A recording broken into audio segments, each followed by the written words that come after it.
우리 다시 한번 말씀을 향해서 섭니다. 하나님께서 오늘 우리 가운데 로고스로 말씀으로 임하시고 그 말씀의 지혜로서 생명을 알게 하실 겁니다. 기도하겠습니다. 참 좋으신 하나님 감사합니다. 우리의 생명이 되셨습니다. 우리의 소망이 되셨습니다. 오늘도 지치고 힘든 가운데 주님의 이름을 부릅니다. 주님 그 이름이 우리에게 위로가 되게 하시고 또한 소망이 되어서 하나님의 주시는 약속을 이루어 주시옵소서. 예수 그리스도 이름으로 기도드립니다. 아멘. 오늘 아침 찬송은 208장입니다. 208장 우리 함께 부르겠습니다.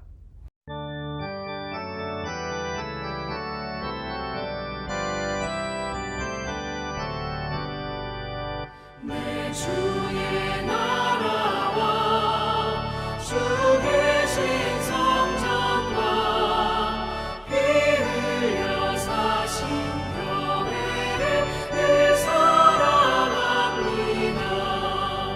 내 주의 교회는 전성과 같아서 눈동자같이 아끼사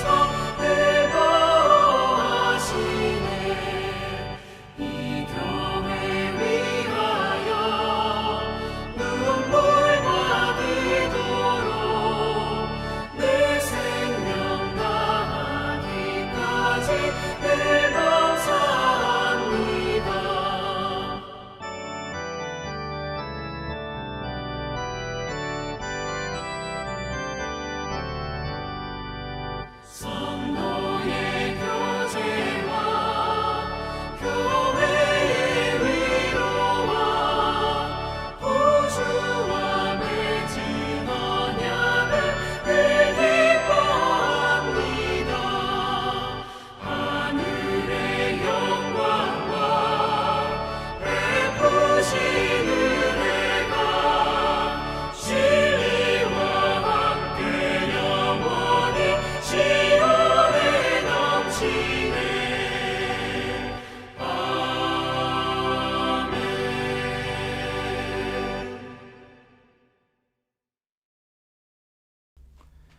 요한복음 2장 13절에서부터 25절입니다. 유대인의 유월절이 가까운지라 예수께서 예루살렘으로 올라가셨더니 성전 안에서 소와 양과 비둘기 파는 사람들과 돈 바꾸는 사람들이 앉아 있는 것을 보시고 노끈으로 채찍을 만드사 양이나 소를 다 성전에서 내쫓으시고 돈 바꾸는 사람들의 돈을 쏟으시며 상을 엎으시고 비둘기 파는 사람들에게 이르시되 이것을 여기서 가져가라. 내 아버지의 집으로 장사하는 집을 만들지 말라 하시니 제자들이 이 성경 말씀에 주의 전을 사모하는 열심히 나를 삼키리라 한 것을 기억하더라. 이에 유대인들이 대답하여 예수께 말하기를 내가 이런 일을 행하니 무슨 표적을 우리에게 보이겠느냐. 예수께서 대답하여 이르시되 너희가 이 성전을 헐라 내가 사흘 동안에 일으키리라. 유대인들이 이르되 이 성전은 46년 동안에 지었거늘 내가 3일 동안에 일으키겠느냐 하더라. 그러나 예수는 성전된 자기 육체를 가리켜 말씀하신 것이라. 죽은 자 가운데서 살아나신 후에야 제자들이 이 말씀하신 것을 기억하고 성경과 예수께서 하신 말씀을 믿었더라. 6월절에 예수께서 예루살렘에 계시니 많은 사람이 그의 행하시는 표적을 보고 그의 이름을 믿었으나 예수는 그의 몸을 그들에게 의탁하지 아니하셨으니 이는 친히 모든 사람을 아심이요 또 사람에 대하여 누구의 증언도 받으실 필요가 없었으니 이는 그가 친히 사람의 속에 있는 것을 아셨음이니라. 예수님께서 6월절 가까울 때 예루살렘으로 올라가셨다 그랬습니다.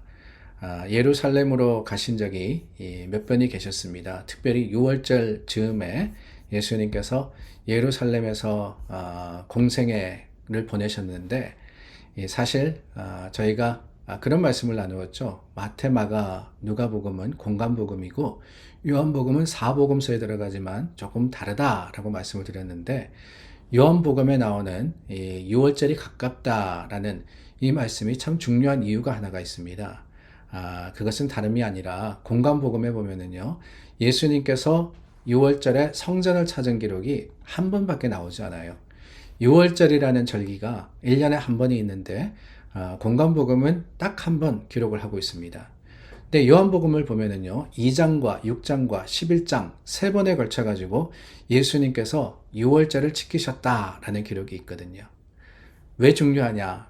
우리가 예수님 공생의 몇 년이라고 이야기하죠? 보통 3년이라고 이야기하죠. 그 3년이라는 기록을 우리는 어디서 찾을 수 있느냐? 요한복음에서 찾을 수 있다는 거예요. 예수님께서 적어도 유월절을 3번 지나셨기 때문에 예수님이 공식적으로 사역을 하신 그 기간 동안 3번의 유월절을 지키셨기 때문에 우리는 적어도 3년의 세월을 예수님은 사셨다라고 생각을 하는 겁니다. 이 예수님의 사역 가운데 성전의 사역, 그 중에서도 오늘 말씀에서는 성전을 깨끗하게 하시는, 성전을 정결하게 하시는 예수님의 사역이 나옵니다. 이 예수님께서 성전에 가셔가지고 정결하게 하신 일이 사실은 한 번이 아니에요. 2번입니다.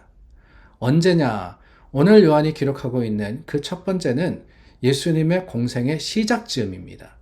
그러니까 예수님이 이제는 말씀을 전하시고 천국 복음을 증거하실 그 시작 부분에, 그러니까 첫 번째 이적의 사건 바로 뒤에 나오고, 2번째는 언제냐 하면은 공생의 마지막, 그러니까 십자가를 지시기 전에 예루살렘을 입성하시잖아요. 우리가 이야기하는 종려주일입니다. 그 종려주일 입성하신 예수님이 성전에 가셔서 다시 한번 성전을 정결하게 하신 그런 일이 나옵니다. 우리가 예수님 성전을 정결하셨다 그러니까 한 번이라고 생각하는데 그게 아니라 예수님은 이 2번, 적어도 기록된 걸로 인해서는 2번을 하셨던 겁니다. 저는 그게 중요하다고 생각을 해요. 다름이 아닙니다. 예수님의 사역 시작쯤, 예수님의 사역 마지막쯤 똑같이 이 성전을 정결하게 하셨는데, 아니 예수님께서 정결하게 하신 대로 성전이 깨끗해졌다 그러면은 한 번 더 하실 필요가 없었겠죠. 그런데 3년, 우리가 계산하기에 3년 즈음이 지나서 또 다시 성전을 정결하게 하실 수밖에 없었던, 그러실 수밖에 없었던 예수님의 사역을 기억할 때 우리는 더불어서 내 자신의 모습을 돌아보게 되지 않을 수가 없습니다. 그렇습니다. 우리도요, 주님 앞에 나와서 회개합니다. 주님 앞에 나와서 우리의 죄를 고백하고 주님의 주시는 용서의 놀라운 능력을 받아 누립니다. 그런데 그게 단 한 번이면 얼마나 좋겠어요. Once and for all. 한 번으로서 끝나면 얼마나 좋겠습니까? 아니거든요. 회개하여 용서받았지만은 우리는 그 죄의 흔적으로 말미암아서, 죄의 어두운 그 권세로 말미암아서 또 죄를 지어요. 또 주님 앞에 넘어집니다. 그러면은 여러분, 그 다시 넘어진 거로 인해서 우리는 기회를 잃어버리느냐? 그게 끝이냐? 아니에요. 주님 앞에 나와서 다시 정결해야 합니다.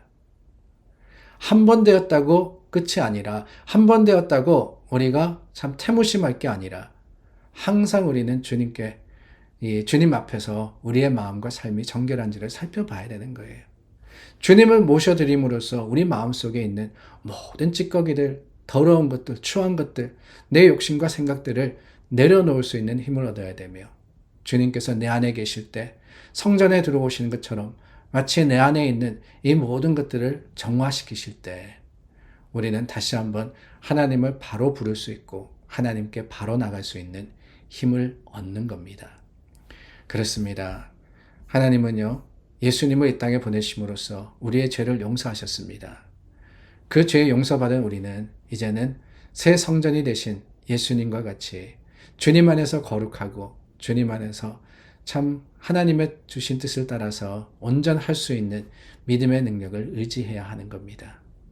예수님 오셨음에도 불구하고 우리의 믿음과 우리의 생활이 여전히 세상 것이라면, 여전히 세상의 모습을 닮아 있다면 얼마나 안타깝겠어요.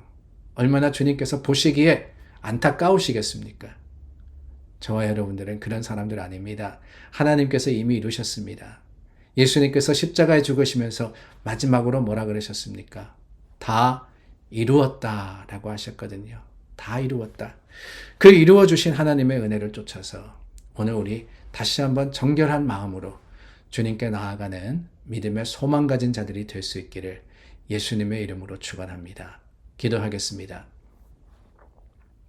참 좋으신 하나님 감사합니다. 우리를 깨끗하게 하셨습니다. 예수 그리스도의 보혈의 능력으로 씻어주셨습니다. 그런데 주님, 우리가 세상에 살아가다 보니 죄로 인하여서 다시 더러워지고 다시 추해졌습니다. 주님께서 아버지 우리를 다시 불쌍히 여기시고 우리와 함께 하여 주시어서 정결하게 하여 주시옵소서. 예수 그리스도 이름으로 기도드립니다. 아멘. 오늘도 우리 가운데 함께 하시는 하나님을 의지해서 중보하며 또한 축복하며 서로를 위해서 기도하겠습니다.